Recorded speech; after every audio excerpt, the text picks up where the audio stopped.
সিফা দিয়ে বসে থাক লড়ে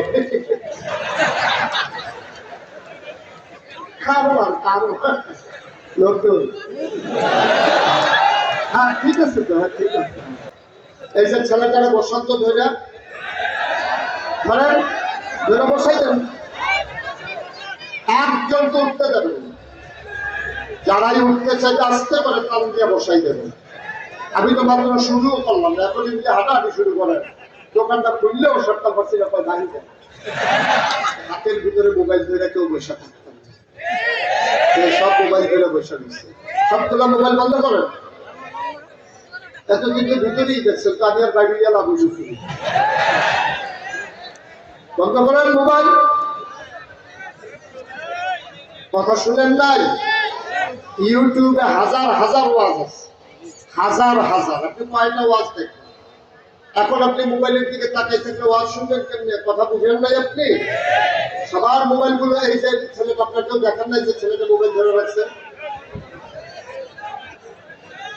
একটা মোবাইলও চলবে না, সবাই মোবাইল বন্ধ করে রাখেন। ইউটিউবে অনেক ওয়াজ আছে, আপনারা মন দিয়ে শুনবেন। এখন একবার আমার দিকে 50 বার মোবাইলের দিকে তাকাই থাকলে ওয়াজ শুনতেন কেমনে?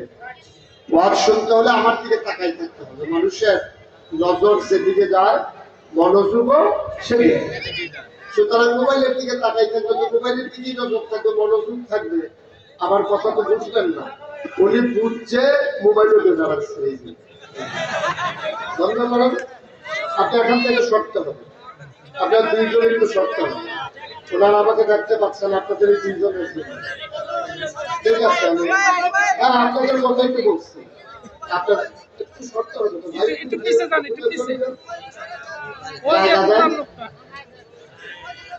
আপনার যেভাবে স্টেজে উঠছেন, আবার স্মার্ট বাংলাদেশের মতো লইয়া পড়েন কিনা আমরা। এই যে ছেলেটারে বসন্ত ধরে ধরেন, ধরে বসাই দেন, একজন তো উঠতে দেবেন, যারাই উঠতে চাইতে আসতে পারে তার দিয়ে বসাই দেবেন। আমি তো মাত্র শুরুও করলাম, এখন যদি হাঁটাহাঁটি শুরু করেন দোকানটা খুললেও 70% আপনার দাঁড়িয়ে যায়। তাহলে কেন এটা 2-1 কাস্টমার তো পাওয়া লাগবে, তারপরে মিলে বাকি মিলে নেবে আর কি। একজন করতে দেবেন না, 3 পতন নিস্তব্ধতার মাঝে কথা হবে। এখন যেভাবে আপনারা আমাদের গ্যারাম দিচ্ছেন, আমার তো খুব খারাপ লাগতেছে যে এতগুলো মানুষকে দান করিয়ে আমি বসে বসে কথা বলতেছি। আমি মোটেও আমার মাঝে আনন্দ কাজ করছেন, আমার মাঝে একটা কষ্ট কাজ করছাইতেও পারতেছি না। আপনারা তো ঠিক বলা লাগবে না, ঠিকই আমি কইতে আছি।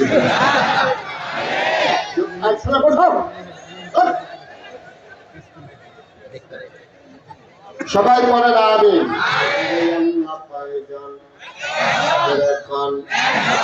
আর জোরে সুরে সবাই মিলে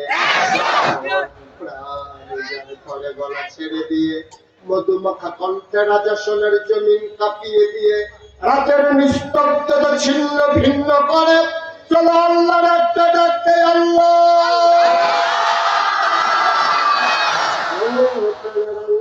পাহাড় পর্বত গায়রুল্লাহ শুধু তুমি মাহবুব আল্লাহ। লা ইলাহা ইল্লাল্লাহ, লা ইলাহা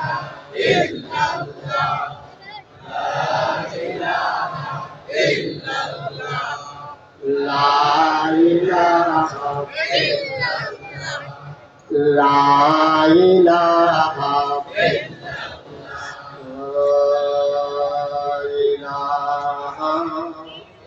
ইল্লাল্লাহ, লা ইলাহা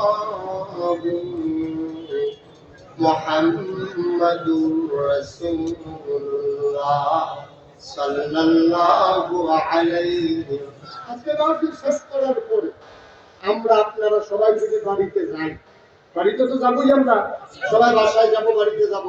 বাড়িতে যাওয়ার পরে আপনি যদি গিয়া বলেন অলি অলি, আপনার ওয়াইফ আমার কাছে ভয়ও পাইতে পারে। আপনাদের দিদির গন্ধে লোকে দিয়ে আগুন যায় অলি, এদিন যাবে আমি শোনা লাগতে সবাই, ঠিক কিনা কম? আপনার ওয়াইফ তো আপনার অলি মানে না, আপনার মানে না তো আপনার ভাই তো তোমার খাইছ কেউ জানো কার না জানো আমি জানি কোথায় কোথায় এইভাবে তুমি শুরু করে দাও এই খবর আমার কাছে আছে ওলি বারান্দায় শুয়ে থাকেন পারিস কি ওলি ঠিক কিনা কর কথা বলা ঠিক কিনা এই ওয়াজ মুলার উপরে করতেছে নাকি আচ্ছা গায়ে লাগতেছে ওয়াজ বসেন আপনি কি হলো কার বাপ বসেন তারপর ওয়াজ শুরু হচ্ছে তার সব দণ্ড 2.5 ঘন্টা হয়ে যাবে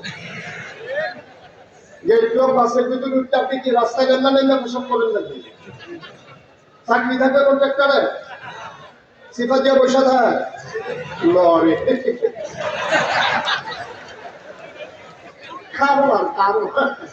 নতুন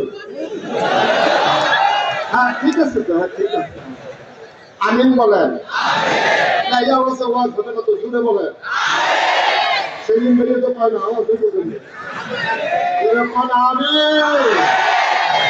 কথাটা একটা মনে করছে দেখি তো এলাম ওই এইটাই আর আইনা না যে কথাটা মনে পড়ছিল কইলে পালা যায় পরীক্ষার হলে এক ছেলের দিকটা বসে বসে কাঁপতে আছে তো ফ্লোর হইলো পাকা বেঞ্চ হইলো কাঠের টুল হইলো কাঠের তখন পাকা ফ্লোরের ভিতরে কাঠের টুলে বসে সে যখন কাঁপতেছে ফটর ফটর আওয়াজ দেখিয়ে হ্যাপসা আওয়াজ শুনে দৌড়ে রুমে গিয়া দেখে সে বসে বসে কাঁপতে আছে আরে কইতেছে তুমি কাপড় দিয়ে লেখো স্যার কাঁপি না আরে কি কাঁপে না তোমার কাপার আওয়াজ শুনে আমি আইলাম তোর কাঁপে না তো জিনা স্যার কাঁপি না আরে তোমার টুল শুনতে কাঁপতে আছে তুমি তো কাঁপো না জিনা স্যার কাঁপি না সে কাঁপা থামানোর জন্য সামনের বেঞ্চের হাত দিয়া বসছে এখন বসারটাও কাছে ধরারটাও কাছে স্যার জানি কি করবো তুমি তো কাঁপতেছো কে লেখা ছেলে কয় স্যার কাঁপার কি দেখছেন কাঁপার এখনো দেখি নেই কই জিনা স্যার তো দেখবো কোন সময় স্যার বস্তু হাতে দিলে দেখেন কাঁপা কারে তখন তার কাঁপা কিছু শুরু করে দেবো আমরা কি প্রশ্ন পাইলে কি কাঁপা কাঁপি শুরু হয়ে যাবে নাকি ইনশাআল্লাহ আল্লাহ যেন কবুল করে সবাই করে আমিন